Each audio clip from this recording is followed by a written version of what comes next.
transactions. Under etiquette rules, a lawyer can terminate for non-payment of fees. So basically, if you don't pay your fees, a lawyer has a right to terminate your engagement.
Right, it is another beautiful day. We are enjoying the blessings of a beautiful day. Good morning and welcome to Good Morning Africa here on Pan-African Television. This is the newspaper review segment where all the topical issues are discussed with great detail. Now, my name is OHEMAA AGYEKUM, and we are grateful that you always choose us to, bring you insight and conversational, topical, and very compelling content here on the show.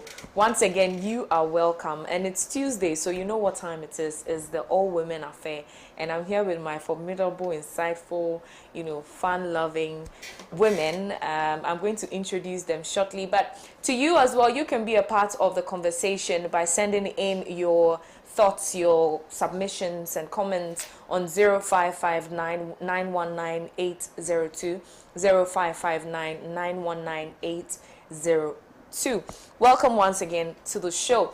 Now, without further ado, let me just introduce my guest, and after which I will share with you our topics for discussion today. Or I should do the topics first before I introduce my guest. Which way? Okay, I should. Auntie Rose is actually introduce the guest. So let me just start from my far right, and that is Madam Rodelyn Ayana of the Movement for Change, and she is representing in her cap. Good morning, ma'am.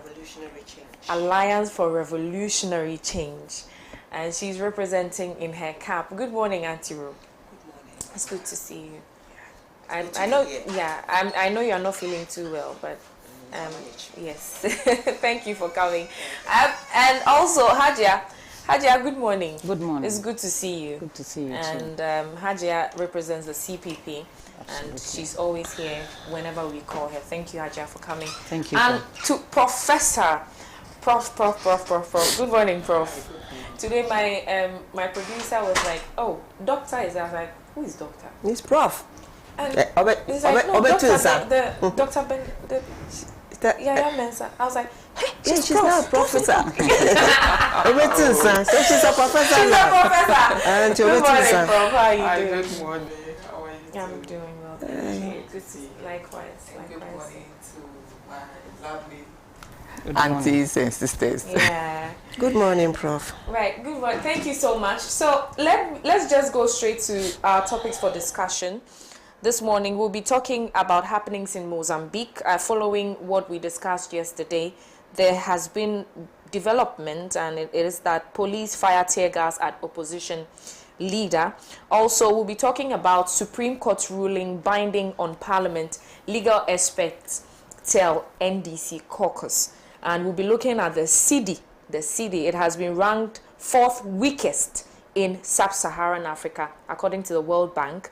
And since we're women, it is also imperative that we look at issues concerning the girl child and women in general. And so the Ghana Statistical Service has released a report that encapsulates that 80,000 girls are trapped from 2022 till date. 80,000 girls are trapped or forced in marriage, or trapped in forced marriage. And that is one of our discussions this morning. And you can also be a part of the discussion. Always remember, please, kindly, that the number is not for calls, but it is for just messages. So WhatsApp or text messages, we will read them when the time is due. Thank you very much once again. Now, let's talk about Mozambique. Mozambique is going to be our first story, but fortunately for us, we have ACHIAA here who happened to be in Mozambique during the election period. And so ACHIAA is going to enlighten us on the whole event, and then we can also derive some understanding in relating it to Africa as a whole and Ghana specifically. ACHIAA, good morning to you. Yeah, once good again. morning, and then good morning to my co-panelists here, and then our cherished viewers out there. Yes, as you rightly said, I was in Mozambique. Yeah. Courtesy Dr. Alice Banzi. She's a member of Women Academy for Africa, and she's also one of the deputy commissioners of the Electoral Commission there. So we were invited as international observers, 3 of us, one from Cameroon, one from Zimbabwe. Zimbabwe is Mugabe, isn't it? Yeah, she's a member of parliament there and leader of the opposition in parliament. So we're all there. We got there the first day, we rested. The second day, we had to go to visit some of the institutions and some of the international observers too that have also come, like SADC and the European Union and so on and so forth. And then the final place of call was the Electoral Commission, to just go and have an interaction with the Electoral Commission, which is led by, you know, they have some Portuguese name. In fact, I'm not very comfortable with pronouncing their names, who is a Reverend Father, very, very accommodative. We had about an hour and a half conversation with them, how prepared they were in terms of logistics and what have you, and how many province that they call it in sort of district. They say that I think they have about 10. We were able to cover about 4. You know, we can't go all.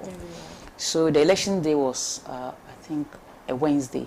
The Wednesday we went to where the president was going to vote, because we had the time of voting of the senior members of the country.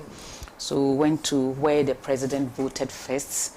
We even had a chat with him, greeted him with his first lady.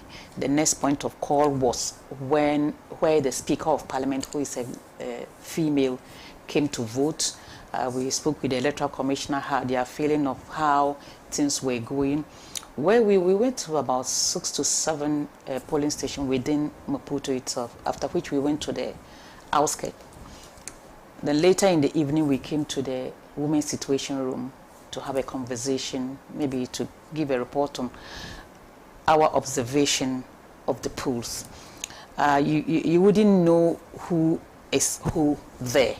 The way they were interacting, playing, and then making fun of each other. You even know this is Frelimo or Podemos, or is it Podemos? Yes, this is somebody Osufo's name. I'm going to pronounce it here. So you know, they were just having a conversation. But I tried to find out from the Electoral Commissioner, because the Podemos is a party, but the one contesting on that ticket is an independent candidate. So I was like, what is happening? Because I'm an independent candidate, like the way PNC are now on the ballot, then one of the independent candidates will be using the PNC symbol. That's why I said I don't even understand the way the electoral system works. But where we went, there was a peaceful election. In the evening, we came back to where the president voted, because we're just curious to see who will win at the polling station where the Speaker of Parliament and the president voted. And then we saw the results, which I have all on my phone.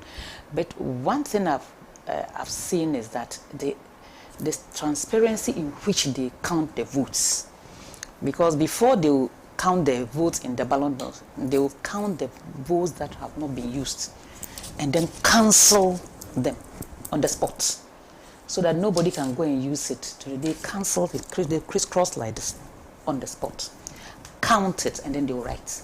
Then they will come and open the presidential one, count, put it back with a ceiling, and then come to the parliamentary. They'll do the same and then put it back with the ceiling. Then they'll come back to the presidential. Then they'll start counting or maybe sorting out.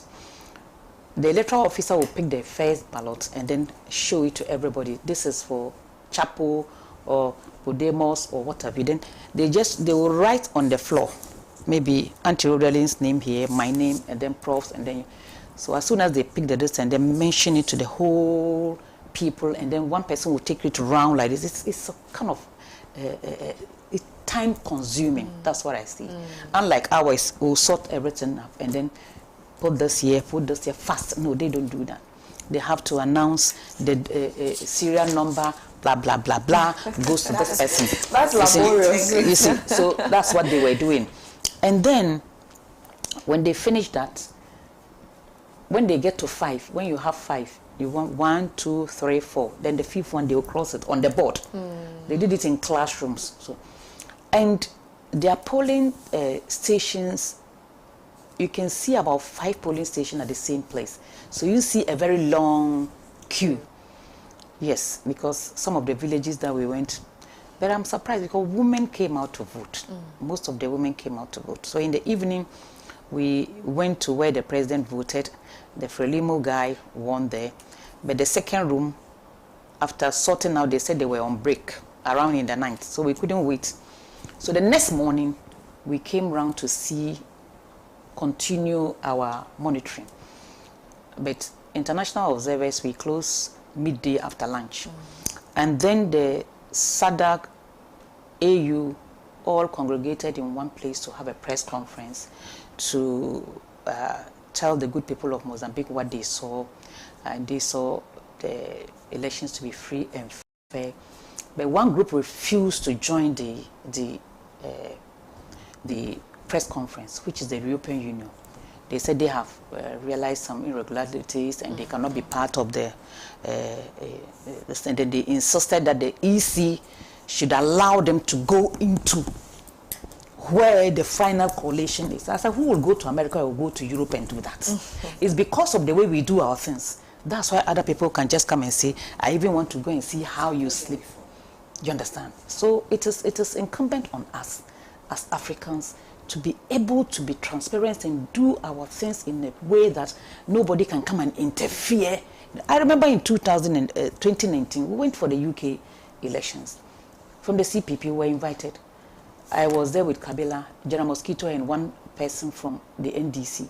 I think Sunyani East or something. General Mosquito. I said yes, okay. Yes. 4 of us were invited. We got there. The eve of the election, we came back. They didn't allow us to go around supervising their elections. No. They just invited us. Come and go around and see how people are campaigning. And then the eve of the election, oh yeah, back to Ghana. But in our case in Africa, I don't know whether because of the sponsorship or what have you, they want to see you understand? So I think it is not their fault. It's because of the way we do our things. But for me, I'm not happy about one thing. Because when we left Mozambique, it was peaceful. Yeah. So even if people are not happy about certain developments, I think it is incumbent on the government to protect life and property. If people are demonstrating and they are not spoiling anything, or maybe it is not violent, I don't see why they should be attacked. But concerning the guy who was shot, the lawyer, yeah. I saw the Chapo, that's the Frelimo leader, who is about 47 years, very young lawyer, a journalist at the same time. He condemned it. He was out there asking, why should that happen? Because if it's anything at all, why should you go and kill somebody? You know, in politics too, if you're not careful, if people want to maybe bring certain confusions, maybe somebody who is not even related to even politics will go and cause this kind of mayhem, and then political parties will rather be tainted. Because what I saw in Mozambique, I least expected the outcome to be like this, because it was peaceful. And then they were supposed to declare the election, I think yesterday, today is Tuesday. Yes. So that's why the opposition, maybe they anticipated that the results will not go in their favor. Yes, that's what the news reports. Yes, so that's why they came out to demonstrate or something. But demonstration is allowed. Even though I don't know the Mozambican, but the demonstration is allowed. If they are not violent, they are coming out to express their feelings. Another ground was the irregularities you mentioned that they had Yes. suspected, and they also made mention of the fact that they didn't think it was of global standard in the conduct of the elections generally. That's the European Union, isn't it? The people, the people. But did you hear from the SADC? And because I saw the SADC leader, I was with him, sitting with him. They were doing the counting and everything, and then he made a press conference on behalf of the SADC. You know, we went as, even though we're given international observer status, because of the relation we have with Mozambique. You know, we didn't go into the deep areas that maybe people are saying there were some irregularities. Because as I rightly indicated, where we went and where we observed the counting and the sorting out, this is how they do it. But who knows what happened? But I think it's sad. It's sad. For me, it shouldn't have happened that way, because we went to the remotest area in Mozambique and students were voting, they were laughing, and I said, wow. So you don't even know whether this is Frelimo, Hodemos, or what have you. So I think even though Renamo did not perform well at all, most of the polling stations that we went for, you know, that's another big opposition party. But you see, the other guys, the independent guy. So that's the video of how the guy was shooting. The guy was shot in his car. Yeah, I saw. And I have it. Some of the right. I have it written on my phone. Right. Interesting. Yeah, this is the independent guy. Is the opposition leader. This one, he is the opposition leader. So the his people were shot. His lawyer. Yeah, his lawyer was shot, Yeah. and another person. Yes. The police attacked them with tear gas. But they are saying they were using live bullets. Why should they use? You see how they do the other thing. Yeah, tabulating the results. That's how they do it. On the board. So how many days does it take? According to them, that after the declaration, they have to send it to their constitutional court for ratification. Right. Even if it's declared today that it's Frelimo that won, they still have to take the results to the constitutional court or something. And the Electoral Commission, they're made up of 15. And we have 4 women in there. And it is headed by a Reverend Father. Very nice, very calm guy. But I wouldn't be, I'm not at the Electoral Commission to know exactly what happened. But when we asked him, he assured us of free and fair election. And then where I saw the conduct of the election to be free and fair. Because before they will even count the vote, they will cancel all the ones that were not used. So you cannot go back and tell maybe thumb print, as we see in some countries, like I don't want to mention, you see babies even thumb printing, this thing, you know. So we just hope that peace will prevail, because whatever it is there. Because Gracia Marshall is on the street pleading with people not to go violent. They should use the right channel instead of. And I saw her, in fact, I really pity, because she's very old and she has to come forward to plead with the Mozambican people. All right, thank you so much, AGYEKUM. I think we're fortunate to have AGYEKUM here to bring us up to speed with happenings in Mozambique, because she was present there, and she's saying that per what she observed, it seemed to be a peaceful and fair, free and fair election, but a bit worried about the latest development, and it should be something that we shouldn't entertain at all. Prof, let me come to you. Now, Ghana is heading towards December 7, where we are going to exercise our franchise. And these are stories coming from other African countries. Yesterday, I made mention of the fact that usually when it happens elsewhere, we are laid back. We don't talk about it enough, but it is not too remote. We are still within the same terrain, the same continent, and news over there reaches us. So people may be picking a thing or two from what is happening in other countries and may replicate it here. And so what are some of the what kind of advice can we give to political actors, political fanatics in the coming elections? Well, thank you. Good morning to our cherished viewers. It's unfortunate that we are hearing these coming from Mozambique. But I would say that over the years, we've seen some form of violence during elections and even after elections. And what happened in Mozambique isn't too different from what happened in 2020. But it's unfortunate that individual or people have to die for somebody to meet a leader. Sometimes these things happen because the people that matter most or the beneficiaries do not caution or advise their followers during times like this. Sometimes we also see this because our security institutions have more or less been politicized, and that is dangerous for a country. I'm just saying this in relation to what happened in 2020, that 8 individuals or 8 people lost their life as a result of election violence. Some of us were hoping that as a country that have constitution that is supposed to be governed by law, that individual cannot take the law into their own hand, no matter how they've been provoked.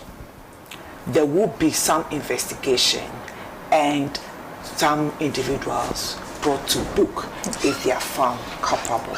Sadly enough, we are almost 2 months to 4 years when this thing happened. And as of now, nobody have been arrested, nobody have been questioned. The people who died as a result of the election seems to have died in vain.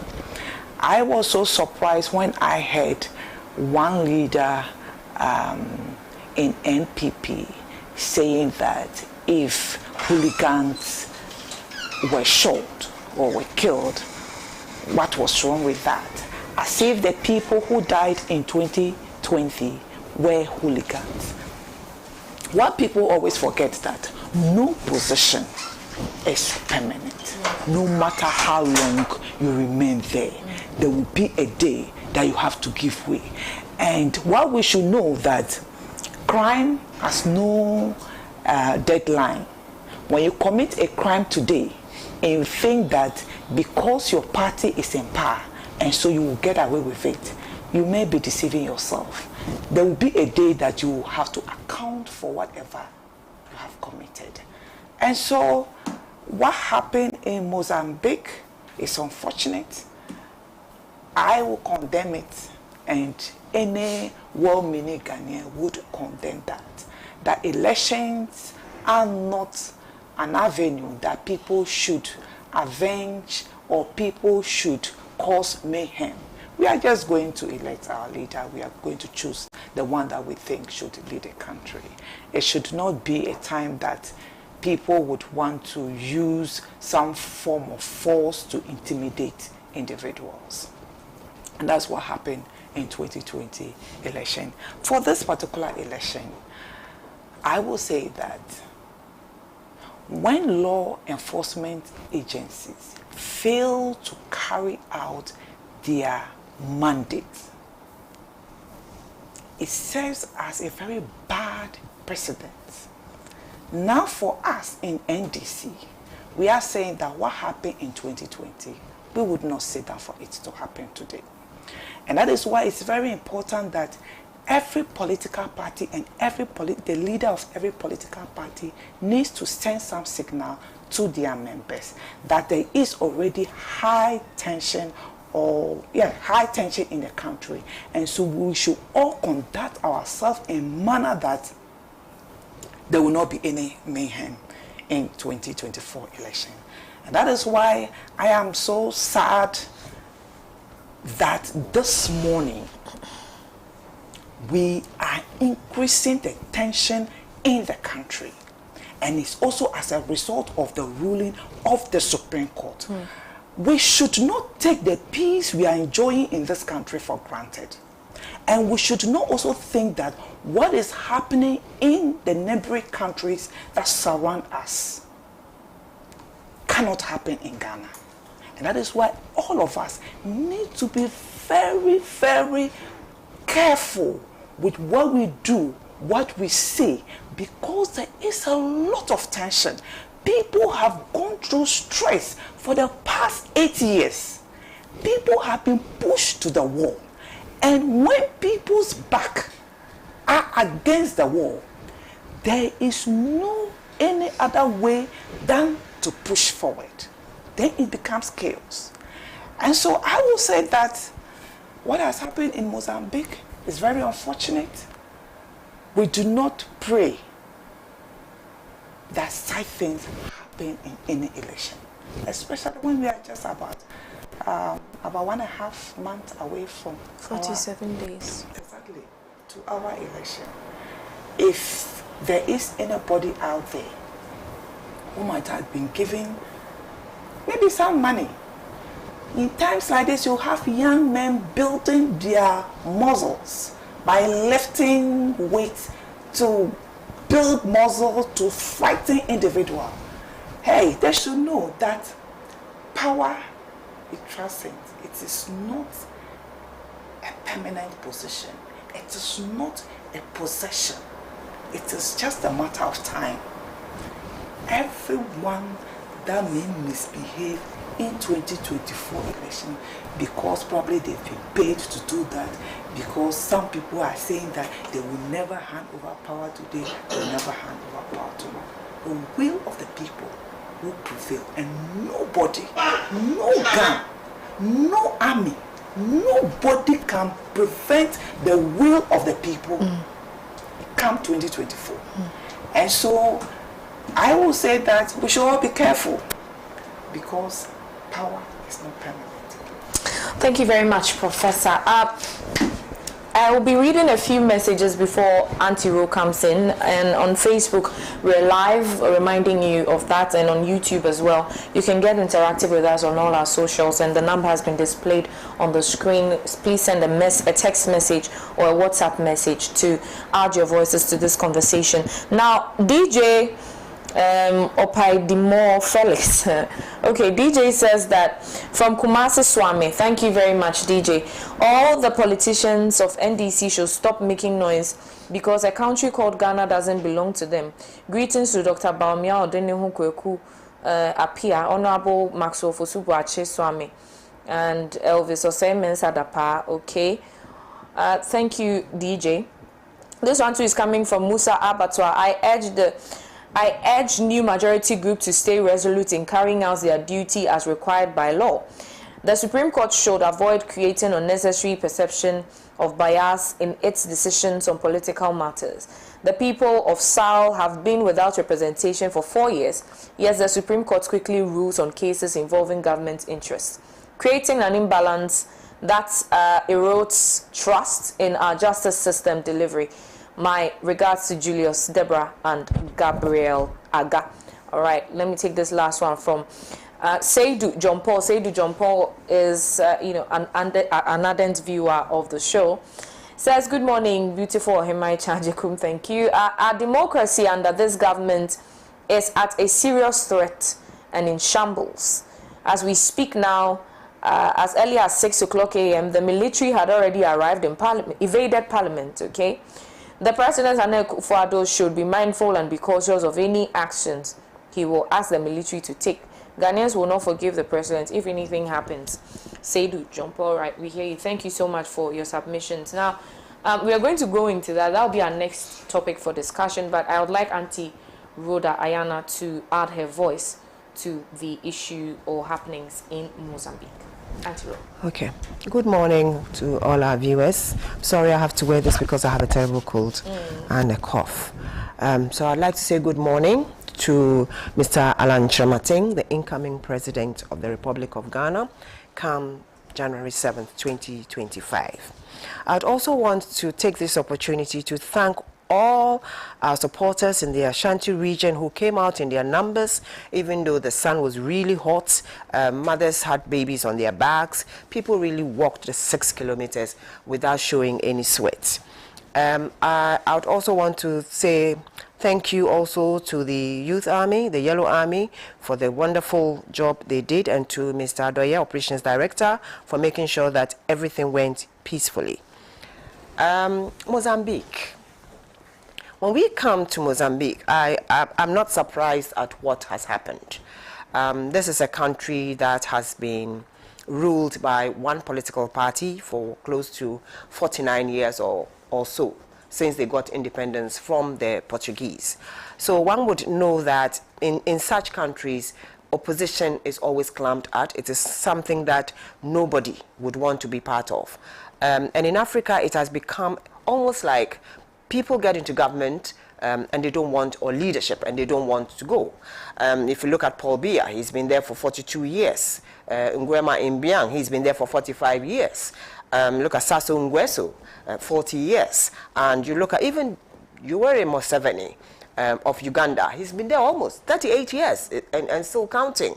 So you're looking at people, there are groups of leaders who came from the old, who felt that they gained independence for a country and therefore they had a right to stay for life. And this is what is creating the problem, because in such countries, if you read historically, they don't accept dissent.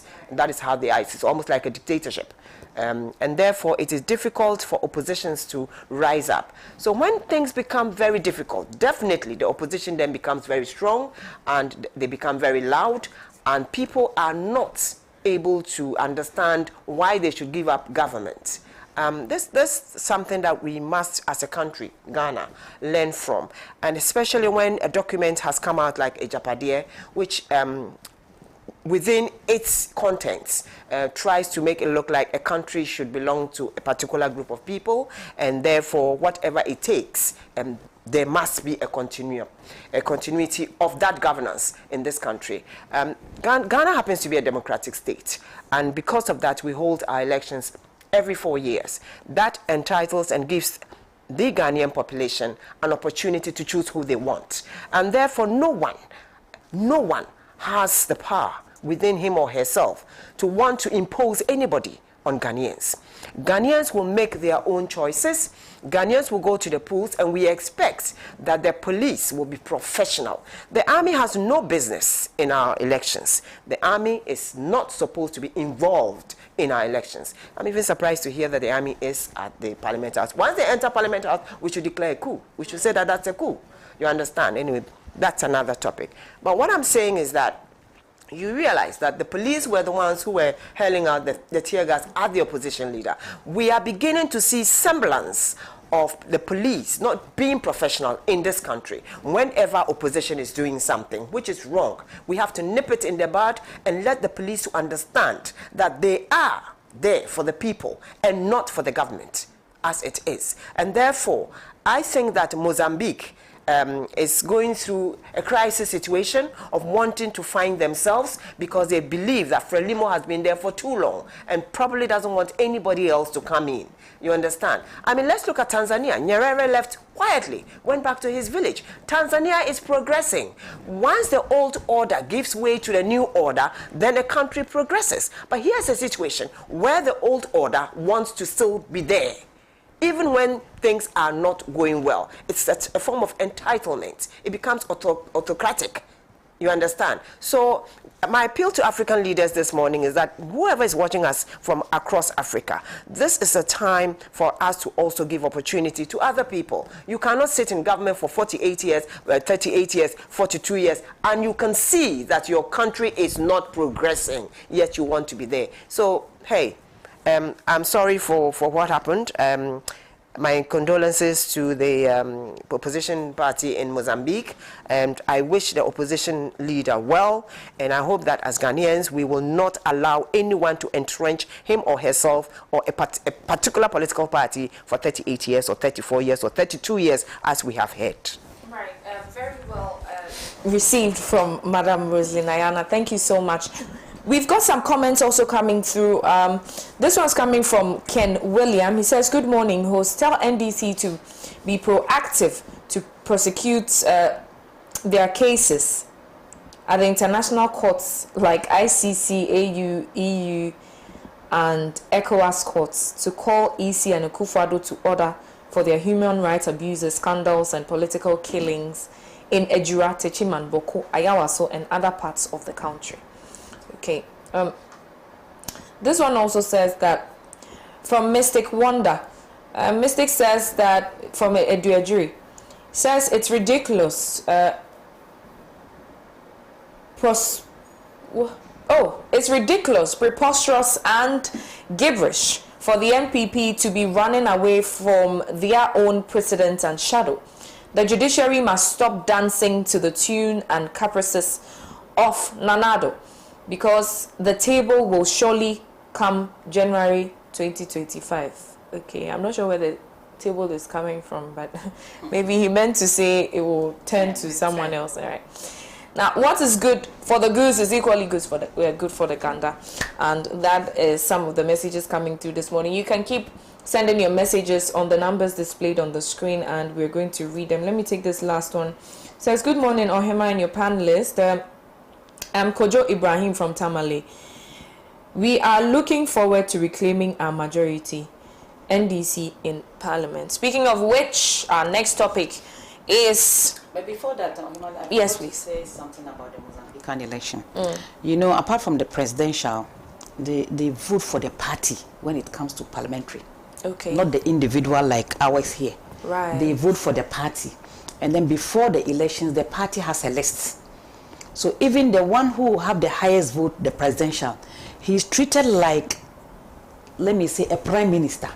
He has his budget with his bodyguards and officers and everything. So that's why I'm saying their system is a bit. I don't know where they inherited it from. Maybe because you know they are Portuguese colony.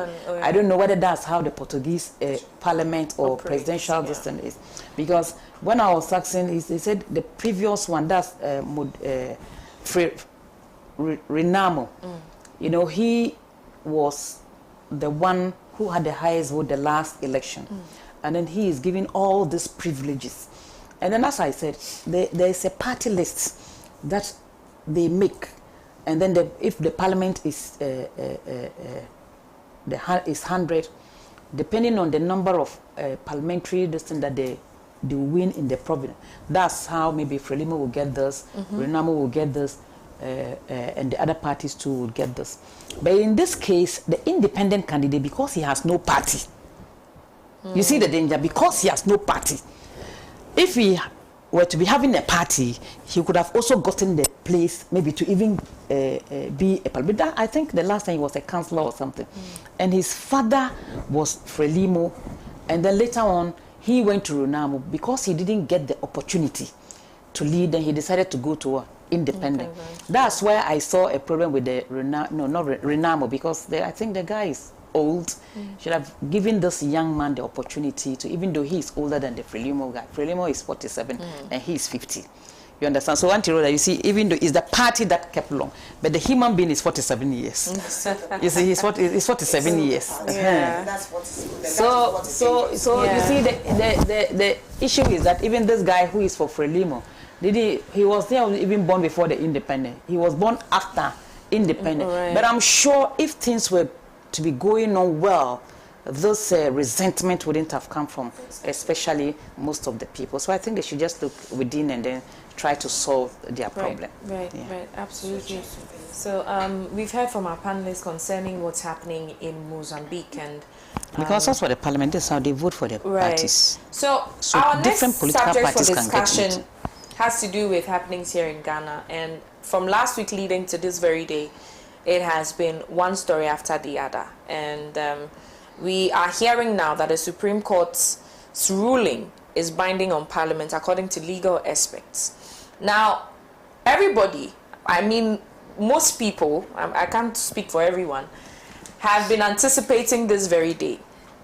And because Parliament is supposed to reconvene, and I'm sure they are there as we speak.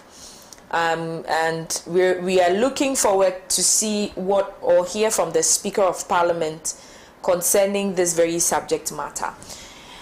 Now, let me just read a background of why the legal experts are making this assertion. Now, they said that they have emphasized the need to obey the ruling of the Supreme Court and all courts, even if parties are of the opinion that they are wrong, unlawful, or unconstitutional.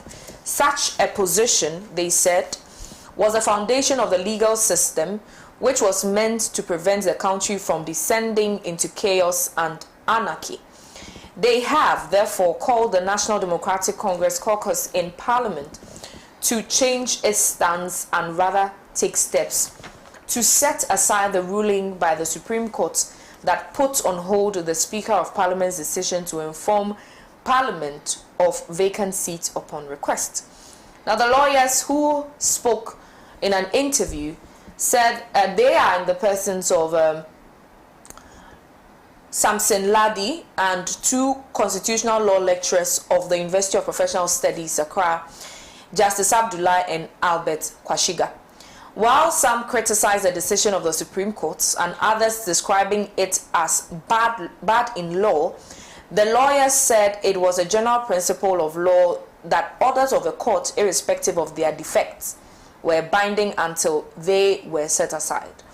The lawyers further called on the NDC and the governing New Patriotic Party to engage in constructive dialogue to find a solution to the impact, taking into consideration the general election in December and the boiling tension in the country. So this is what the legal experts are saying, that the NDC should, hold their horses, because the NDC have declared that they are going to safeguard or jealously guard their new position as the majority in Parliament. And this is a recommendation, or let's just take it as that, a recommendation from these legal experts. Prof, let me start with you. What are your thoughts on this very subject matter?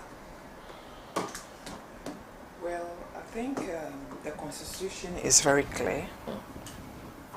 At what point a member of Parliament is supposed to vacate his seat or a seat declared vacant.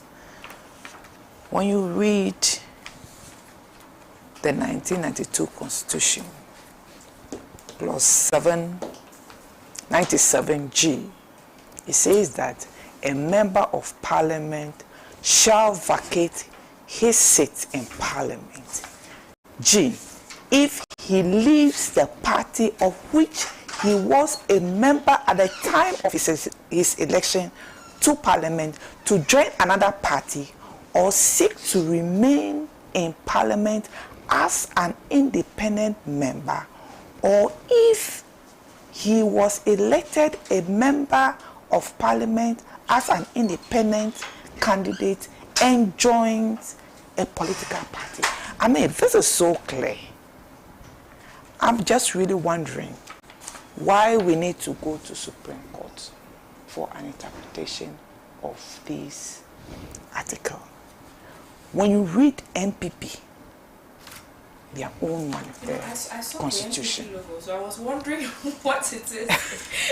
Yes, I printed their constitution, and it says that a member of a party who stands as an independent candidate against the official elected member of the party, or who joins or declares his or her support for another political party or an independent candidate when the party has sponsored a candidate in a general or by-election automatically forfeit his or her membership of the party. I mean, this is, you do not need anybody to interpret this for you. He said automatically, if you support an independent candidate or you declare yourself as an independent candidate, I mean, honestly, it appears we have thrown our moral fiber to the dogs. And we are now trying to call something that is black as white. For me, I do not see the need for anyone to interpret this very clause in our constitution. It says that if you switch camp, you have automatically forfeited your membership or your seat. And the MPP constitution have also spelled out this. So I am so surprised that opinion markings will run to Supreme Court, asking Supreme Court to interpret that to Parliament and to also seek Supreme Court to put a hold on the ruling of the Speaker. Look, this behavior for me is just a behavior that shows that we seem not to have principle in whatever we do. And this is not right and very dangerous for our democracy. The NPP keeps saying that if NDC wants majority, they should go to the polling station and get majority there. They cannot get majority by tactics. But you ask yourself, in the 2020 elections, what was the outcome for the parliamentary seat? It's 137, 137. NPP has no clear majority. They got that status because an independent candidate said he wanted to do business with NPP. So when they are saying that NDC should go to the polling station and get majority, they are wrong in saying that because they have no majority in Parliament as well, as far as the elections were concerned. Now, if NPP and the law experts who are saying that the ruling of the Speaker is wrong, and so Speaker should obey what the Supreme Court have ruled, are we saying that His Excellency Nana Addo Dankwa Akufo-Addo today, when he goes to Cynthia Morrison's constituency, he can go and hold Cynthia Morrison's hand and say vote for Cynthia Morrison because he is the one representing you in Parliament today? Is that what he's saying? She has crossed carpets. So, if she has crossed carpet, the Constitution says that if you decide to, let me just read it again, that if you leave your party of which he was a member at the time of his election to Parliament, to join another party or seek to remain in Parliament as an independent member, Morrison has filed. She has declared her intention. When you read NPP's constitution, it says if you campaign against the legitimate political, the legitimate elected member of Parliament or the legitimate elected person, if you campaign against that person, you would automatically forfeit your position. Is Cynthia Morrison campaigning against the elected parliamentary candidate of NPP, or she's campaigning for that person? Is NPP saying that today, if they go to parliamentary candidate caucus meeting, they'll call Cynthia Morrison to attend that meeting? Is that what they are saying? Do they still see her as part of them today? Because of the happening, do they still see her when they are discussing strategy in winning the 2024 election? Do they call her? You see, we are all just pretending. We know the right thing, and yet we are pretending. When the ruling, or the same ruling was done in Michael Ekwe's era, where were these so-called legal experts, law experts? Where were they? Where were they? Are they saying that because today they see the majority leadership slipping from their hand, and so they want to rewrite what is in black and white? They want to tell us that we cannot read, and so we need the Supreme Court to interpret this for us. You see, and it's so sad, the ruling of the Supreme Court. These are three arms of government: the judiciary, the legislature, and the executive. Now, these three arms of government operate differently, and each is, they operate according to their own rule of law or their own constitution. I don't think that it is right that Supreme Court seems to be ordering the speaker. Now, when you even want to rank in terms of power, the Supreme Court judge is number 4. And the speaker is number 3. So you cannot be ruling. Now, you see, the sad thing is that our judiciary seems to be losing, or the public, let me put it this way, that the public seems to be losing faith in the judicial system. And that is, that is so dangerous for us as a country, because the Supreme Court is supreme per the name.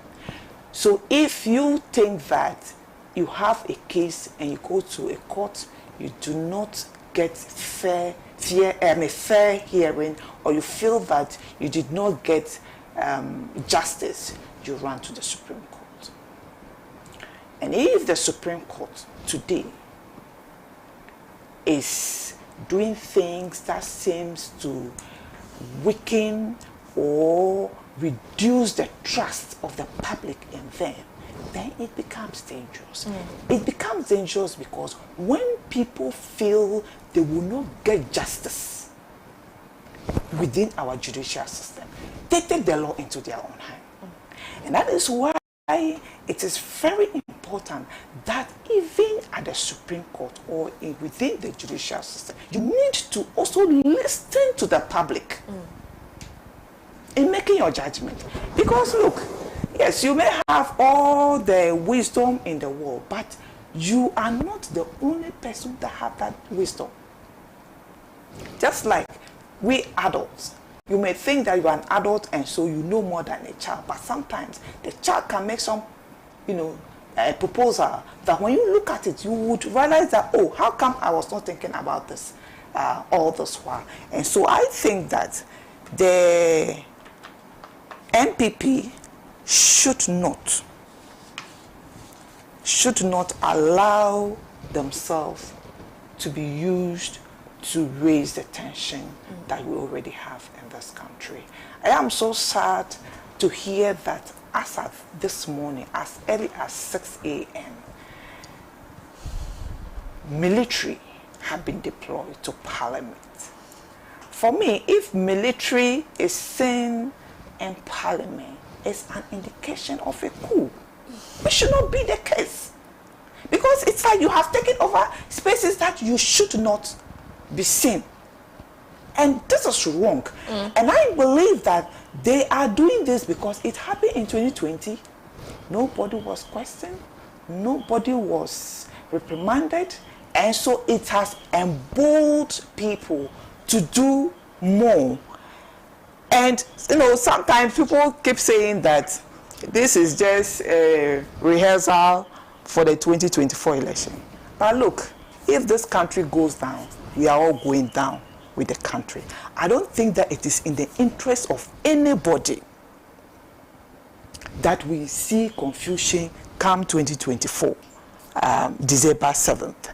And so I will once again plead with our authorities, plead with the institutions that are supposed to ensure that there is peace and tranquility in this country to do the right thing.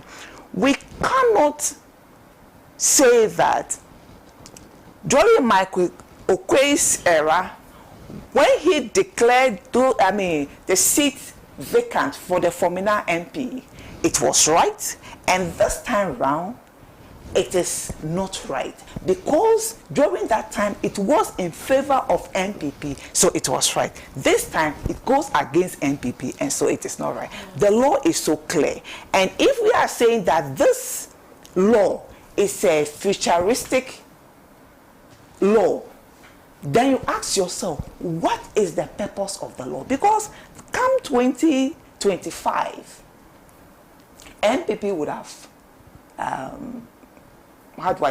contested for that seat, and then the independent candidate would also have contested for the same seat. So at what point can we say that the seat is vacant? So for me, I just think that the court is becoming more political than they should be, and this is not good for our democracy. This would not help us. This happening these few days is sending us back several years. And this, at the end of the day, will affect all of us, including our international partners. Because, of course, if international organization or institution have some legal issue, they will not trust our court system to send them. So I will plead again with the court to again look at this issue and look at the issue carefully. And again, they should also assess the atmosphere of the public when they are doing their ruling. Right. Thank you very much.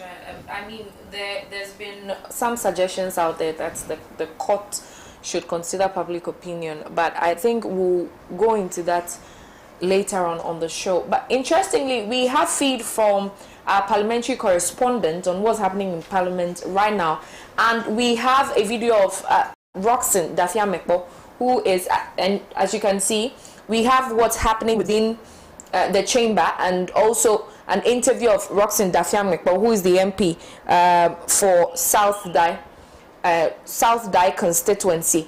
And let's hear from Roxanne Dafiamekpo. But this is currently what is happening in Parliament. The majority side has been occupied by the NDC, and the minority side is virtually empty. And so it's I don't want to say it's leading up to some sort of I don't know. We can't make any conclusions now. But if we can hear from Roxanne Dafiamekpo, that will be very instrumental to our conversation. My producer.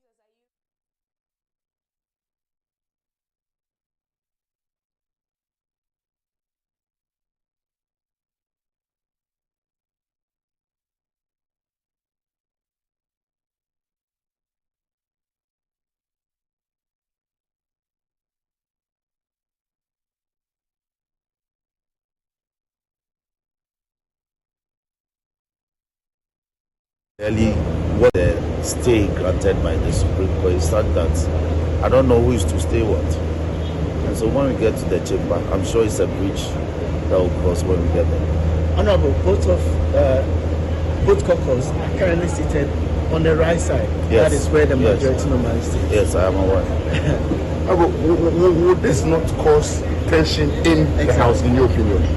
Do you think that what is happening hasn't already caused tension?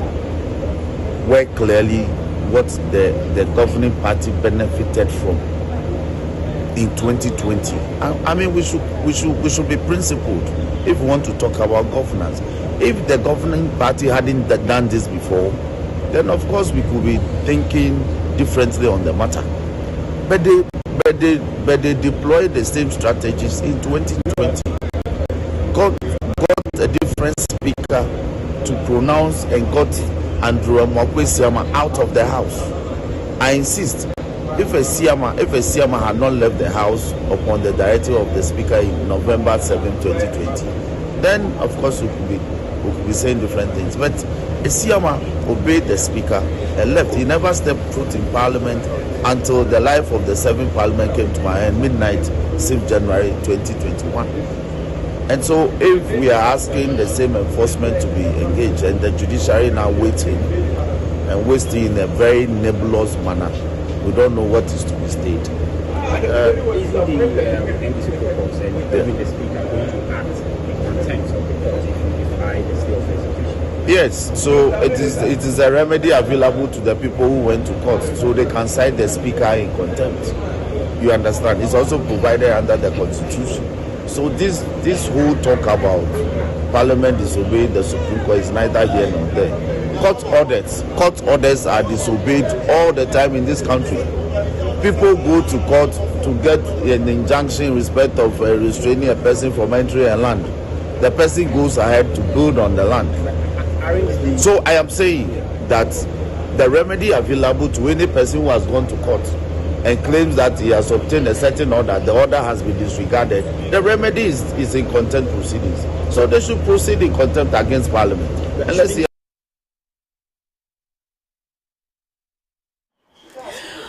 So we just heard from Honorable Roxanne Dafia-Mekpo, and he is on grounds currently in Parliament. And as we saw, the majority side has been occupied by both the NDC and the NPP caucus, leaving the minority side virtually empty. And we are still, on grounds fetching all the details and live happenings in Parliament. We're going to furnish you with that. But let me take AGYEA's opinion on this whole event. Yes. The way my lawyer in the party spoke, because I represent the Convention People's Party, I don't represent anybody on this set. I listened to my lawyer yesterday, lawyer Anochi Frimpong. He was of the view that when even the very day those 4 people, or let me say 3 people from the NPP decided to go independent, the NDC should have played smart to lobby those 3 so that whatever they, because they are bitter. If you are not bitter, you won't go independent. You understand?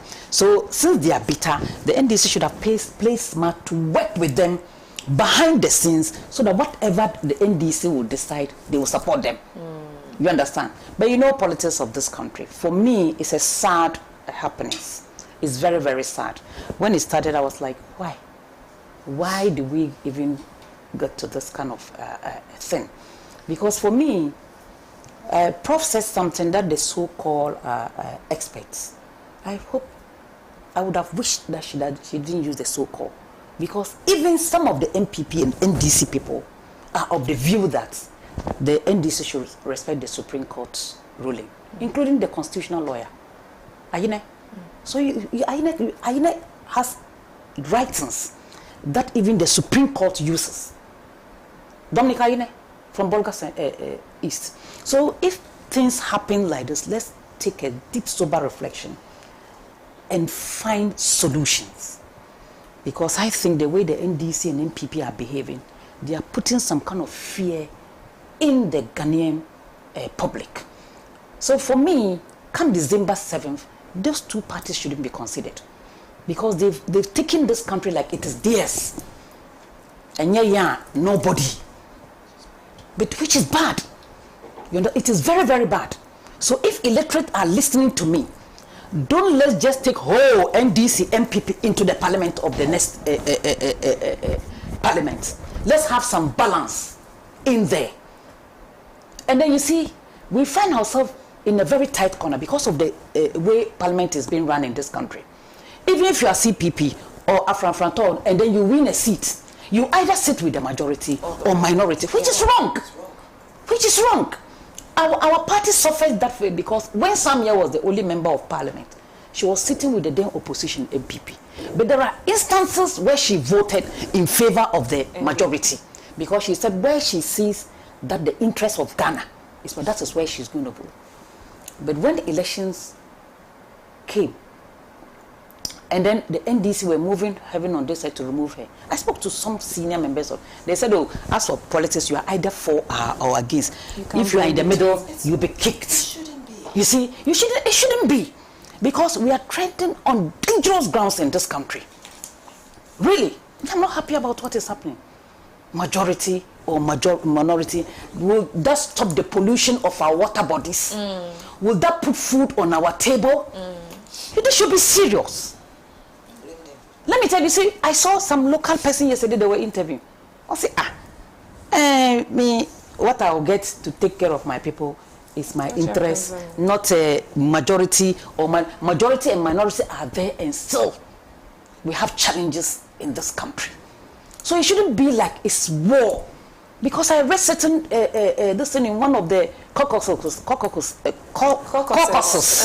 I didn't want to mention the because I happened to be on one of the platforms. Somebody put me there. I don't know who put me there. They were all preparing. The NDC, the MPP, they were all preparing. What time should we go there and change the labels? What time should you go there and sit first? Leading to today's gathering. You see, it is not good. What is this? Majority, minority. How many months to elections? Just 2. Just less than 2 months. So let's look at the Prof said the atmosphere in the country, the tension. Was it a good decision at this time for Speaker to declare NDC majority or maybe vacancy? Was it in the best interest of Ghanaians for Supreme Court to say they didn't annul they said stay of execute? The substantive case is yet to be heard. That's what people should understand. So the decision should be put on hold. That is it. It's a big problem. You see, it should be put on hold. Fine. The argument is extensive. If you look at it, it has different. You see, my dear, we all of us here are not lawyers. Yeah. If you listen to the lawyers, at times you ask yourself, so which one should you take and run with it? But the lawyers are also dealing with the constitution. Yes, but a constitutional lawyer, because and the constitution is also made available to everybody, including you and I, who are not lawyers. Even if there's something in the constitution which is creating problems, or maybe I don't understand, you don't also understand, the arbiter is where? The Supreme Court. Absolutely. Where the Supreme Court have made a pronouncement. And the constitutional lawyer in the NDC are saying, let's take it easy. Maybe he knows why. They will also go and prepare. You see, NDC, Prof, sorry to say, you don't learn from this thing. You threw your strategies out there for everybody to see what you were about. Because there was announcement by this, the Speaker suspended sitting and said they should give him 2 days. And NDC started running to town saying that they will be the next majority. People also say, you're able to influence the speaker. Even though I respect that my brother and I can vouch for his integrity. Yeah. You understand? Then now, when it went in their favor, and MPP also rushed to Supreme Court. Now they are also saying they were favor. Now they are saying you see, so everybody is favor. You see the issue. What to work for them. And then for me, I actually did not see it in that light. But it makes absolute sense. Yes. You see, and then Parliament and the Supreme Court should be seen as the group of people who rather bring us together than bringing confusion. Not confusion. I don't want to use the word confusion because they are using the law. So for me, I think I'm surprised the MPP went today, but because Afenyo Mackenzie was on TV yesterday to say that he will not give them any showdown. Yeah, it's been recorded. It's been recorded. Yes, that he will not give them any showdown. But I'm surprised to see not Dafia Mako. This is Dafia Mako who came in. Yes. The other one, Roxanne. This is Roxanne. This Roxanne Dafia Mako. But there's another one, Agboja. Okay. Who was complaining that this man was already seated, and I was wondering how he got to know that. And another umbrella was so, which means he was also going there, and he was so I think they are friends. Politicians of the MPP and NDC shouldn't create an impression that they are at war. Meanwhile, if you go to Parliament after the break, the way they interact and drink their tea like pam, they shouldn't create any confusion in this country. Elections are just around the corner. Let's go and fight and make sure if it is my party that will win, let's go and do it that way. the fight, I'm not saying fight to go and exchange Positive blows. fight. Yeah. Because let me tell you what is happening in this country. And people, and for that matter, most youth are not learning. They join groups, go and cause mayhem. When the party comes to power, this is where they'll ask you, where is your master's certificate? Meanwhile, when you are going to fight, or you're going to pelt stones, the pelting of stone doesn't demand a certificate. Educational qualification. You see, so that is where we should be very, very careful. We can disagree to agree. We are all one people with a common destiny. That is Ghana. Ghana is our only country. We are surrounded by a francophone country. If you go to Togo, you can't speak French. You go to Cote d'Ivoire, you cannot. You can go to Burkina Faso. But if there are certain things that are happening that people are not happy, they have the right to express their feelings. But to go and exchange blow, we are going to show our showmanship in Parliament, and now soldiers are there. I read the parliamentary release from the Deputy Marshal that there will be proper screening and there will be protection of MP, Speaker, and all the workers. So I don't know why the soldiers also came there. Brought them there. Who asked them to be there? Is it the military commander or who? Who asked them to? Because police can take care of all this. The police can take care of us because they are supposed to be policing the internal security. When there is serious problem, that's where the military are called in. Because as soon as you put the military in Parliament, it sends a wrong signal. But that is why the MP should be able to solve the problem internally. I saw the Speaker of Parliament, I don't know whether it was an old video or something. You know, people can go into the Flaster Hub, but I think it's an old video that they were trying to broker peace so that at least there must be some peaceful resolution to this problem.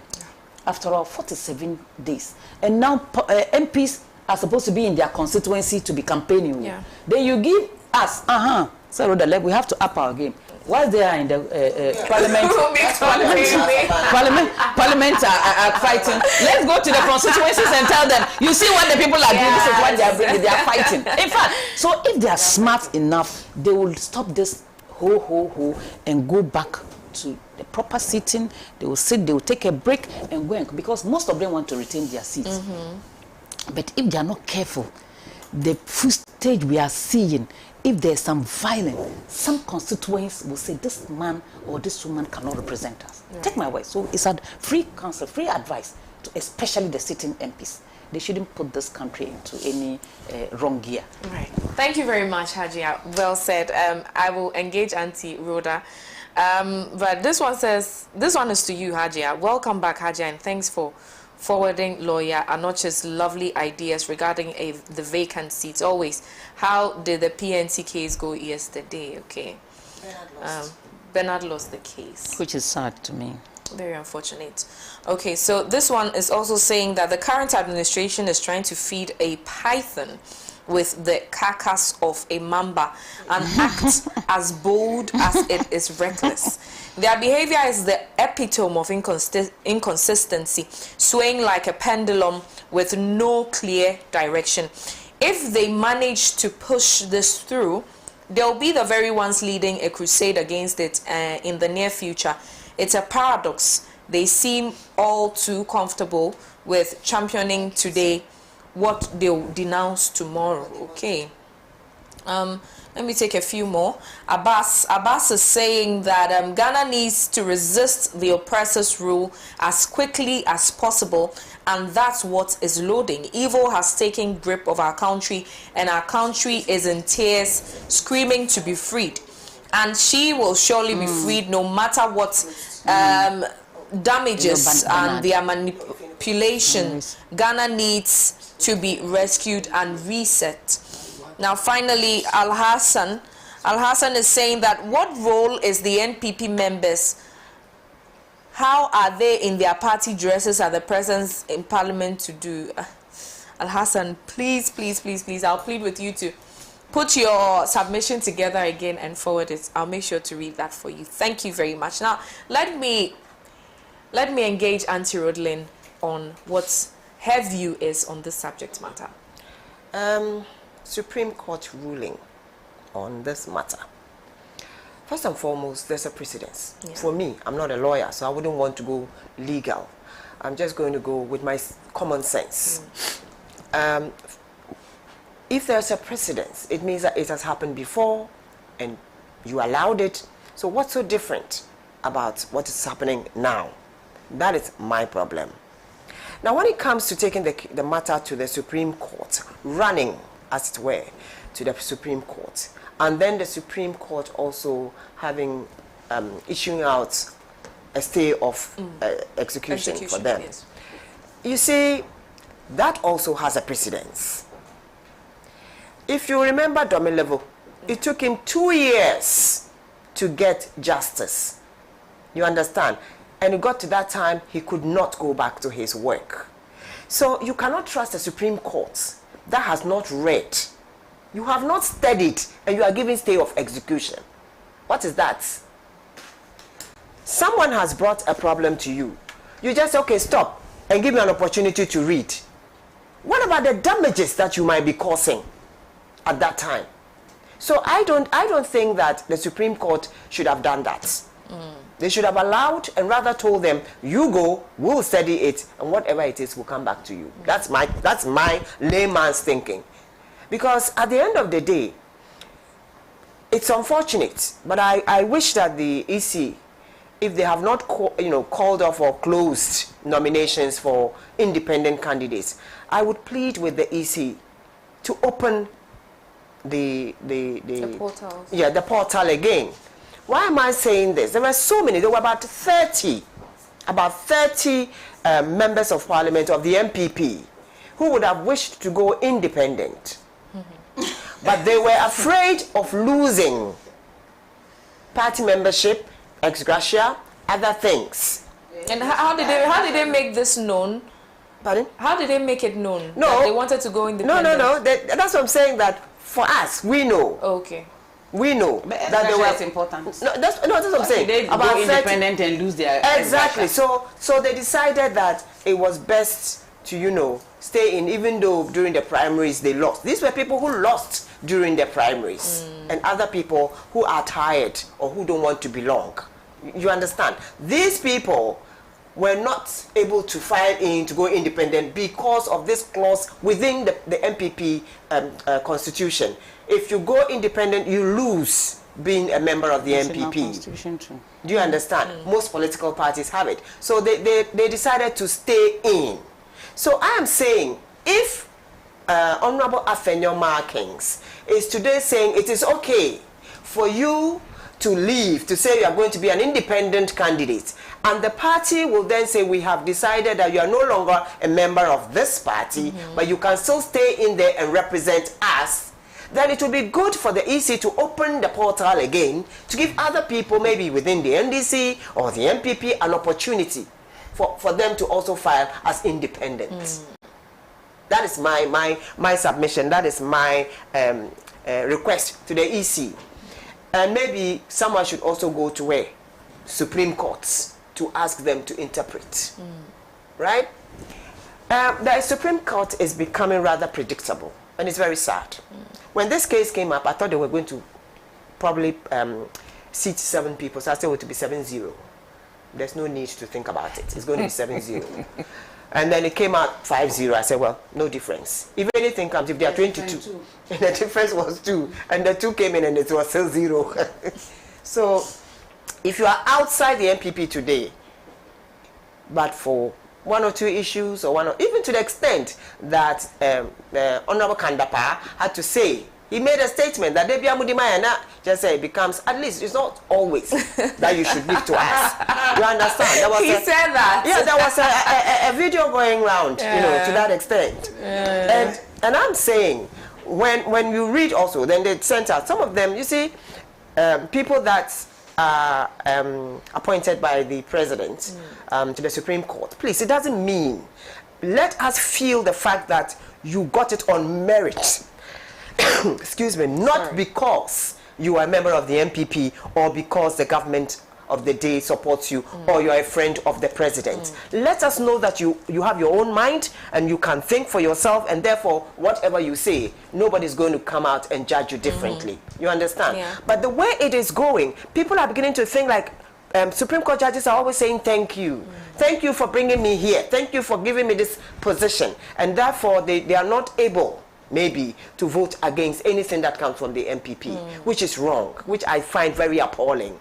You know, it is something that is a perception, but it's beginning to look like it's no longer a perception. It's reality. It's reality, and that is wrong for a country like us, especially when we are going through this kind of campaigns, and there'll be various cases coming before the courts and stuff like that.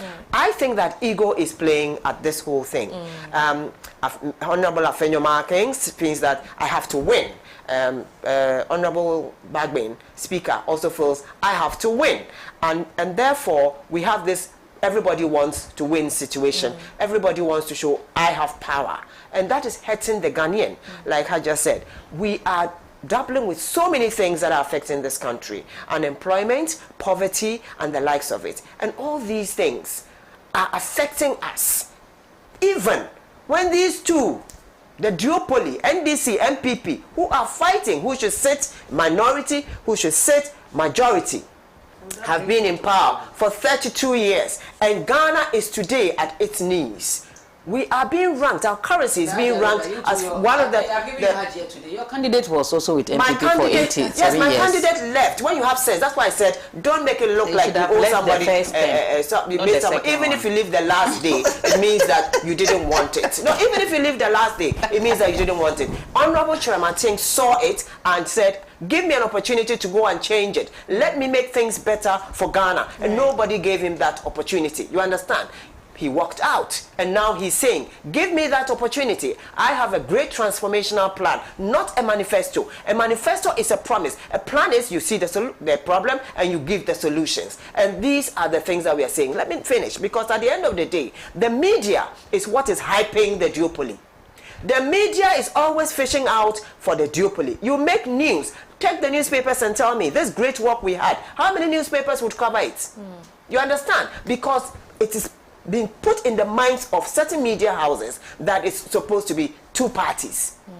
And that is how come if you are independent or a smaller party, you have to go and sit with one of them, which is wrong. So at the end of the day, I'm saying that in all respects, the Supreme Court must be seen to be by themselves and just autonomous. Let no Ghanaian think that you are there for doing the bidding of somebody else. This case should not have come the way it is from the Supreme Court.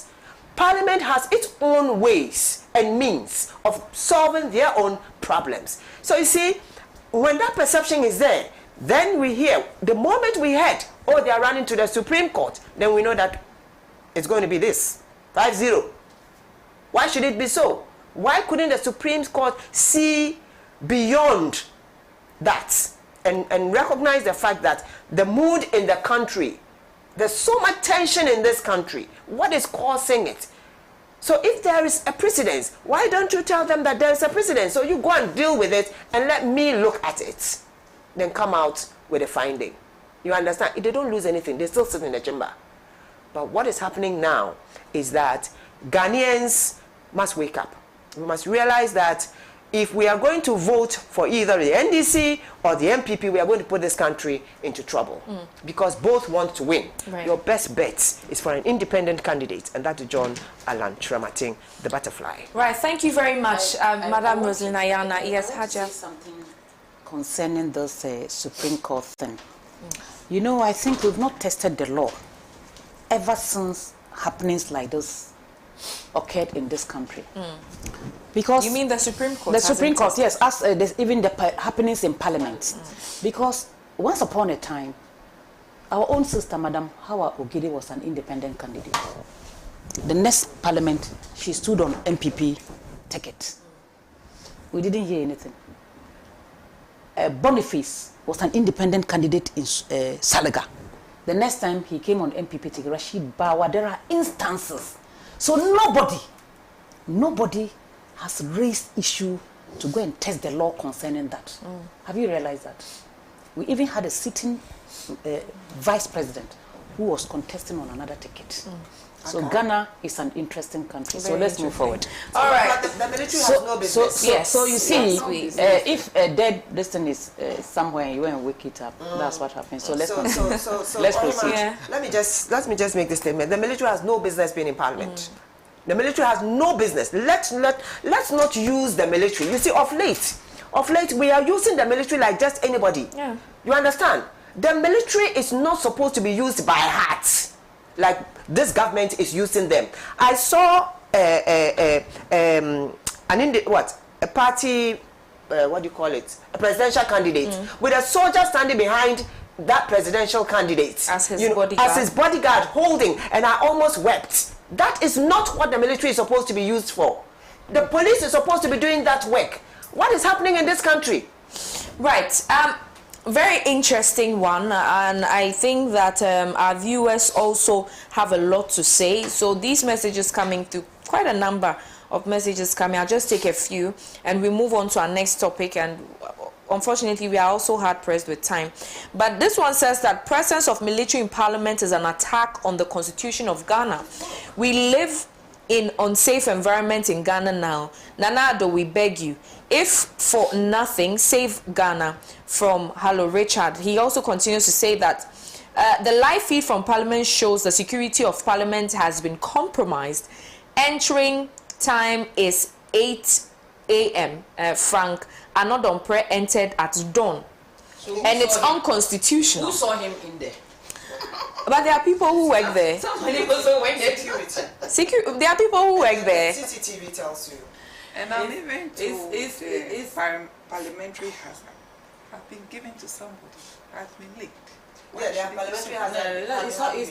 It has been given to somebody, and there's a query to that. Yes. Yeah, why should, who was the one who gave it out? But the name was mentioned. Yeah, the name was mentioned. This tells you that people are compromising their... That also tells you that within the seat of that parliament, we have problems. Because loyalty is lost. It's lost. Loyalty is lost, and that person, for me, must go to jail to serve as a deterrent. Right.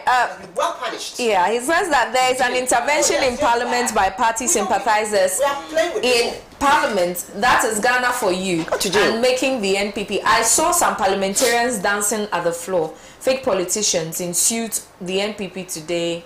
I'm sure he's speaking out of sentiment, so the... Yeah, it's not. The order of the sentence is not really. All right, now you should take his time and send it again. Ken says, "Good morning, OHEMAA. Please." There's certain things I don't read. Okay. At a certain age. All right. This one says, "Good morning, OHEMAA. I'm from Ashanti, from Ashtown, and I absolutely side with AGYEKUM. These so-called lawmakers should stop these childish tantrums and start to actually perform the duties for which they were selected. It is not as though they are debating on the merit or demerits of a proposed policy or law, but on which side gets the claim, or which side gets to claim the majority. They both can justify each proposition concerning this matter, but the bottom line is we've experienced both sides as majority and nothing exceptionally good has come out from that. Even in our current era, we continue to suffer from issues that thrived and plagued the 18th century. Basic amenities are inadequate and even non-existent in some parts of the country. And yet the bone of contention for these lawmakers is who gets the majority. May God help us." This one is coming from C2C. All right, thank you very much for that message.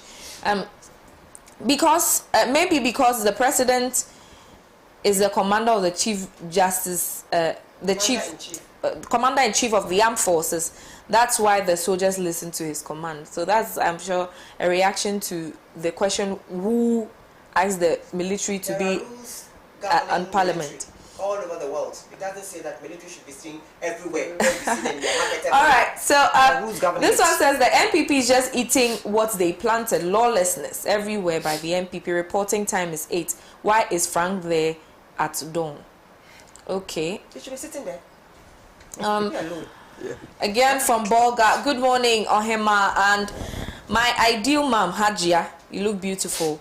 This is the only breakfast show that I have been locked up with. Thank you very much. We do appreciate your time and for choosing us. Without getting angry of what our mothers are saying, this is because all what they are saying is for peace and betterment of our mother Ghana. No doubt they say mother Ghana, not father Ghana. Love your mothers. This is to you all this morning. Father Ghana. All right. Good morning, OHEMAA. The current leadership of MPP has failed to support its core members, allowing certain members of parliament to go independent, which undermines the party's strength and majority caucus. This decision has serious implication and raises questions about the party's commitment to its loyal supporters. The NPP's leadership's inability to persuade their members to stay within the party fold has led to some members going independent, which is the current state of affairs. Essentially, the leadership failed to prevent this outcome. As a result, they should take responsibility for these developments. The MPP parliamentary primary elections, which saw the incumbent MPs like Cynthia Mamle Morrison lost and opted to run as independent candidates. This has likely contributed to the perception that the MPP leadership hasn't done enough to retain its members. Regarding the military presence in parliament, it's clear that their purpose is, but it's clear what their purpose is, but it is concerning development, especially considering past incidents where military intervention in the parliament chamber has been detrimental. This blatant disregard for democracy norms must be addressed, and those responsible should face consequences. Aigbe from Tamale. Okay, just a few more. Good morning, Madam Host. Ghana is not safe at all under this clueless, useless, and wicked government. Look at the way they are displaying and misusing power as if there is no tomorrow. As a nation, we quickly have to vote this evil MPP out of power. Sami Kokrobite Aglo Farms, okay? These ones are WhatsApp messages. Let's do a few on text messages. Okay, it says it's unfortunate that the actions of the Supreme Court lately seems to justify the unfortunate killings of the 3 Supreme Court judges. Meanwhile, these soldiers in and around Parliament are needed more at Galamsey areas. This one is from Atubiga Kenneth Boko. Okay. Good morning, OHEMAA. My name is Jimba Rahina too from Upper West. Ghanaians should be careful the way they are playing with the military. We all saw what happened in Burkina. Okay. Thank you very much. Okay, I think that's all for what's coming through through our text messages. But for WhatsApp, we have quite a number. I'm going to read them before we part ways. But let's touch on our next subject for discussion. We don't have too much time, so we won't spend too much time on this one. And it has to do with CD ranked 4th weakest in Sub-Saharan Africa. Prof, what is your take on this one? Well, I mean, the CD ranking 4th in Sub-Sahara. I mean, it's not surprising. We have seen the CD, having a free fall. NDC handed over power to MPP when CD was 3.8 to $1. And today we are almost at 17. It's around 16.50 to $1. It just shows a failed government. It just shows that whatever the MPP promised Ghanaians, they failed woefully. Then running mate, His Excellency Dr. Mahmoud Bawumia, said he was going to arrest the CD from falling. And it looks like the CD have booking deal. Now he's completely abandoned economic issues. And he's now going into digitalization. And I sometimes feel so sad for him. Anytime I see him saying fasti and mommy, making it look like he's just joking. He's just, you know, as if you have, you know, you are taking care of a child and you are just doing some signs to let the child to be excited, you know. I see it in that manner because the vice president is currently holding a steer, and the steer that was given to him, he's falling into a ditch with the car, holding the steer and still crying that they should give the steer to him. Sometimes I get so surprised and amazed when I see them still campaigning with the hope of winning this election. As if they are incomplete, they are out of touch with the general public, what we are going through, what people, pensioners, for the first time in the history of this country, have suffered because of the decision that this government have taken, because this government have completely failed, and all they could do was to borrow and borrow and borrow to the extent that our debt level were not sustainable. And so they had to now dip their hand in the pocket of people to take people's money forcefully.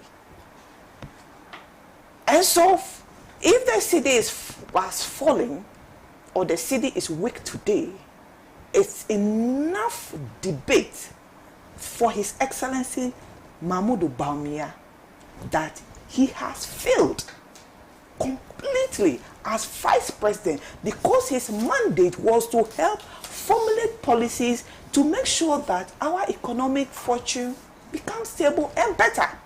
And today, every well-meaning Ghanaian will tell you that they are worse off today than they were in 2016.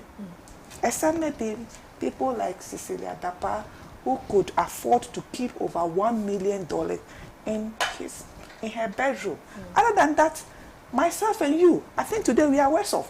When you take our salary, yes, the figure has gone up, but then the value has depreciated over 50%. In 2016, a bag of cement was going for 24 Ghana cedis. Today we are talking about 118 Ghana cedis. How much is a ton of iron rod in 2016? How much is it today? 2016, a bowl of kenke, the most common food, was 1 cedi. Some places you could get 50 pesos. Today we are talking about 5 cedis and 7 cedis. Common cocoa in 2016, with 50 pesos you could buy cocoa. Today, if you do not have 10 cedis, you cannot have any meaningful cocoa to drink. So these are enough evidence that NPP, look, you are just walking to opposition. So I get so surprised when they keep saying that it is possible. What is possible? Look, I don't think that God will even be happy with Ghanaians if we vote for NPP, because it is not the pleasure of God to see His creation go through what we are going through today. Look, you go to some homes, they cannot afford 3 square meals. You go to some homes, people are dying on daily basis, not because, you know, the ailment is so severe to allow them to die, but just because they do not have what it takes to even seek for health care. So when these government keep touting themselves as government who have done so much, when the indicators are so clear, the indicators are there to show us the cedi to $1, they claim they were doing what? Oil for gold in order to curtail the fall of the cedi. But the more they do, the more we are seeing the cedi fall. So for me, it is not surprising, but it just shows, or these are just indicators to tell the NPP and His Excellency Mahmoud Bawumia's government that they have failed. They promised that they were going to protect the public purse.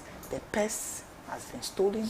They promised us that they were going to make sure that we were better off than we were in 2016, and we are worse off.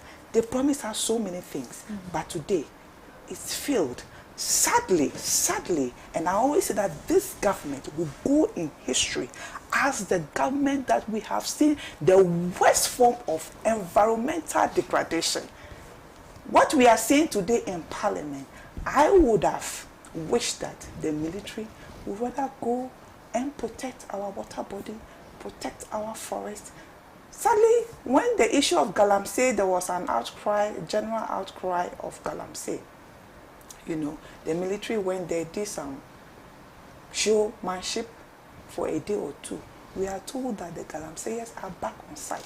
What is happening? That is what we expect the military to be doing. Right. So for me, the signs are clear. So if anybody is deceiving the public that NDC's campaign has fallen flat, they are just deceiving themselves. And I will use this opportunity to say that we have seen the worst form of governance in this regime, and I don't think that Ghanaians would want the continuity of this. And we can only curtail this when we vote for His Excellency John Dramani Mahama, the umbrella, come 2024 December 7th. Right, thank you very much. Let me come to you, Auntie Rodlin, so that Haji will wrap it up for us. Okay. So the city, the depreciation of the city. It's not surprising. I mean, all of us know that things are not good. We import virtually everything. We export nothing. We are not enforcing laws governing the export of foreign exchange. We are not on top of issues when it comes to foreign companies that are supposed to repatriate their monies back. So there's so much that is happening that is not right. But you see, when you have a minister who in May this year told us that we should not rush going out to buy dollars because there was so much dollars in the system, and then the World Bank comes to tell you that in October you are the fourth weakest currency in sub-Saharan Africa, there is a problem there. It means that government is not telling us the truth, and we need to know the truth. Let's just look at the way we run the economy and the way our forex bureaus are even run. You know, I sometimes wonder why we say we don't have dollars. Dollars are in people's homes. Dollars are kept in polytanks, we are told. Dollars are kept in bedrooms and under cabinets and stuff. But look at the way we have opened out our system to even just businesses, local and foreign businesses. People come in here, buy the dollars and cross over and take it to Nigeria, take it over to Kenya, take it over to other places. You understand? Because at the end of the day, we are not enforcing those laws. And that is why for us, in the alliance, we are saying that we have to enforce, we have to make sure that if you're dealing with our local products and you are processing and you are exporting, please bring back the dollars. Let us have our dollars. At the end of the day, you should not be able to repatriate every single dime. People are changing money in this country, buying properties abroad. Ghanaians. You understand? And you think it goes through the banks? Because of anti-laundering laws, they are not able to pass the money through the banking system or through any other legal system for us to be able to know how much money is actually going out of this country. I wish they could tell us, but you can't, because people are giving it to relatives to put in their suitcases, to put it under their shoes and stuff like that. And it all goes to buy properties abroad whilst we suffer. So that is why we have to wake up. This is a wake-up call for us. And we are confident that Alan Chiamantane's enterprise economy, which will support entrepreneurship, innovation, and also the private sector to be able to at least grow the economy by ourselves and not depend so much on the dollar. We should be able to industrialize to the extent that we produce a lot of, we are an agrarian country, which means that we are supposed to be going into agriculture, and that is where the money is. So we should be able to process and export and for consumption. All these things we promise to do, because at the end of the day, we can't sit here and be importing toothpicks when bamboo is all over Western region. We can't sit here and be importing a lot of wheat when we can grow wheat. In any case, is bread actually a staple for Africans? You understand? Or for West Africans? We can't sit here and be importing tomatoes when we can grow tomatoes, we can grow onions, we can grow whatever. So it's about time we walked the talk and stop talking about planting for food and jobs with nothing to show. You understand? This government has touted so many policies, So much so that if we were to go by that, because that was exactly those policies, planting for food and jobs, one district, one factory, one district, one, that was what made MPP to come into power. It's been a total disaster. It's been a total disappointment. And therefore, I think that it's about time we open our eyes and realize that the whole thing is about using our natural resources, of which we have plenty. We have water, bodies that are now, unfortunately, being destroyed, but we are a country that gets rainfall. We are a country that has rivers. We are a country that has lakes. You understand? No. We have arable land, and we have a very resilient human resource. That is us, the Ghanaian. Right. We are always very innovative. We should use ourselves. Right. So for me, having the fourth weakest is a disgrace. It just means that the government has failed. And whatever they came to tell us, they have not achieved, and therefore they must exit themselves. Right. And let us work towards a better Ghana with Alan Tremate. Thank you very much, Auntie Ro. AGYEKUM, please wrap up for us. Well, I'm wrapping up. Whether we like it or not, you know, she spoke like a CPP because she's from the CPP stock. Because if it's anything at all what she's saying, she learned it from the CPP. Definitely not from Alan Tremate. Because Alan Tremate has a capitalist mind. You understand? From a capitalist party. So Auntie Rhoda has just veered into a place that she's not supposed to be. Realm. We've been able to infuse it into the alliance. What infusion? That's why we are asking for. She's my big sister, so at times I don't want to be with her on set. Infusion. You know, the issue is that whether we like it or not, any government that will come and close his eyes or eyes on industrialization, agriculture, is bound to fail. Because I think the NDC and NPP had almost 32 years in government. And then if you look at the way Nkrumah structured this country, within 9 years, every region saw his handiwork. That's a visionary leader who was thinking about the future, not even on how to win election until he was ousted by the reactionaries. So for me, whether we like it or not, the dollar, CD will continue to chase the dollars, as Sister Rhoda said. We've opened our economy in such a way that we don't even, there are no checks and balances. People just come and trade, change our dollars, and take it across the borders. People in, you see, I'm a Muslim. If I mention something, people might think that I'm discriminating. So we have a situation whereby other pastors from other countries will come and preach here, take our money, change it, and put it in lorry ties and go. And people know it. And people know it. So what is it? What are we not doing right? We have arable land, fine. But who is looking at the agricultural sector in such a way that will fill our industry with the produce? Because now, even if you are promising that we are going to buy the produce from the, we have to look at our silo. Most of the crops are perishable crops.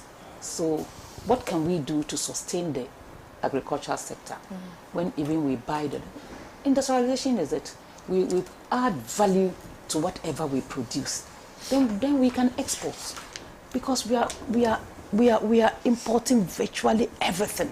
But I think currently, as we stand, tomatoes and pepper is in abundance. Yeah. Bumper harvest. Yeah. So it is incumbent on some of us to buy and sort of start drying the pepper. Became so expensive that if you buy kenke, then you have to buy pepper. Yeah. Some people said it, but me in my area, I didn't experience that. As a kenke lover, I was looking forward to it. Yes, you know, some people were complaining. Yeah. So I think as a country, we have to look within. What are we not doing right? Because how can we still be having these challenges after 32 years of this fourth republic? I think we should look at best brains, best mind, how we can have a government of national unity, that we can sit around the table and talk about the progress of Ghana, not the progress of our individual parties. You understand? That is why to me I don't trust the club. I don't trust it, but I take it with a pinch of salt. The CPP is the answer to, let me tell you, can't you see the way she's talking? Because CPP's, all the documents, all the handiworks of Dr. Kwame Nkrumah, I always tell people, just put a sellotape on the name Kwame Nkrumah and read the content. We wouldn't have found ourselves in this trouble. She knows Dr. Wood, who there's a book he produced. My sister, if any serious government take this book, our water problem will be solved, our resource problem will be solved. Because we have rains, fine, we have rivers, and then it will fall and don't go into the sea. We cannot even harvest it. So for me, the CD will continue to chase the dollar because it's a shame. When I started using dollar, I remember when I finished school and came to Nyaniba Estate, a brother of mine dashed me $100 that time. I was looking at the $100, what am I going to do? Then there's a forest bureau called Chase Forest Bureau on the Ringway. Then I went there, I knew the man, and I gave it to him. Now, why did you get it? I said, yeah, they gave it to me. He gave me 36 CDs. That's and when I brought it to the house, my sister was like, I'm there to where did I say? I was giving, but since I can't spend it, I went to change it, so that I'll bring it and we'll see what. And if you see what that 36 CDs solved, that time in Nyaniba Estate, it will marvel you. So our money has become something else. But if you don't produce, people will decide on how to buy your goods. If you don't add value to your product, people will come and decide. We are all wearing gold necklace and what have you. It was just some few minutes to the commission of the jewelry factory when Nkrumah was overthrown. Now our gold is taken to Dubai and other countries, and then we'll go and buy it at expensive prices. Meanwhile, we are producing gold. Dubai, I don't know, do they produce gold?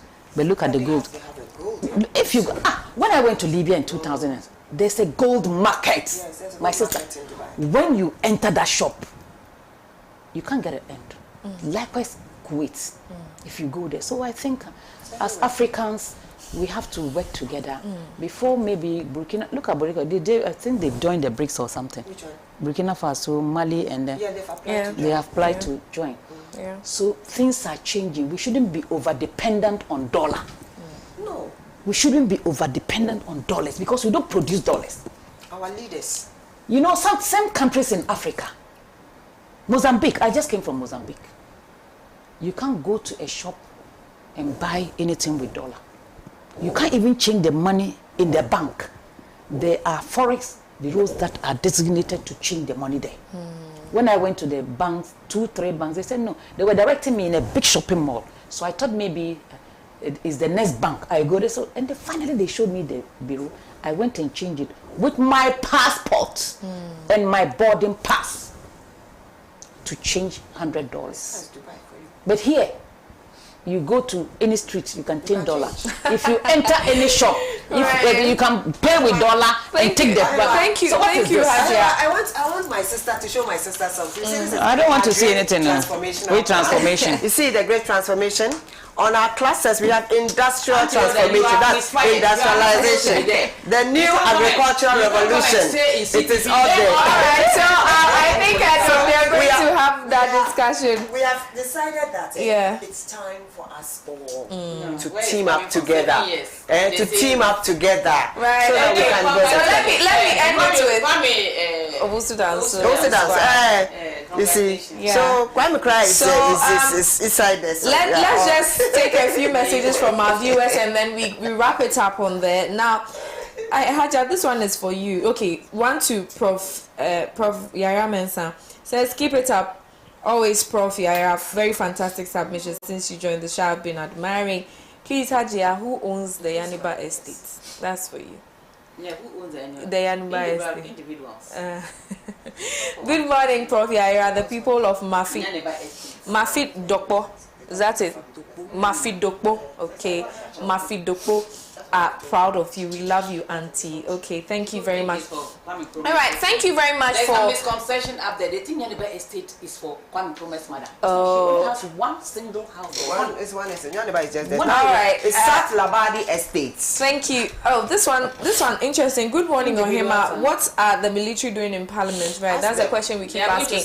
And he also says that it is very necessary that the military is supposed to be at post within the Galamsey prone areas and not in Parliament because they don't have any business there. Right. So this has been the conversation for today, and thank you for adding your voice. I want to thank my panelists, Professor Benedicta Yayafosu-Mensah, thank you so much for always heeding to our call. And to ACHIAA Hamdatu, thank you so much that right from Mozambique straight to Pan-African TV. Thank you. Mozambique served for breakfast. Yes, on a platter. On a platter. We didn't have to even, work hard for it. But thank you so much, ACHIAA. And to you, Auntie Roslyn Ayana. Absolutely a pleasure. Rodlin Ayana. Absolutely a pleasure to have you here always. Thank you for your time. And thank you to you for always choosing us to bring you insightful conversation, compelling content. My name is ACHIAA AGYEKUM. I'll see you tomorrow. See you on the other side.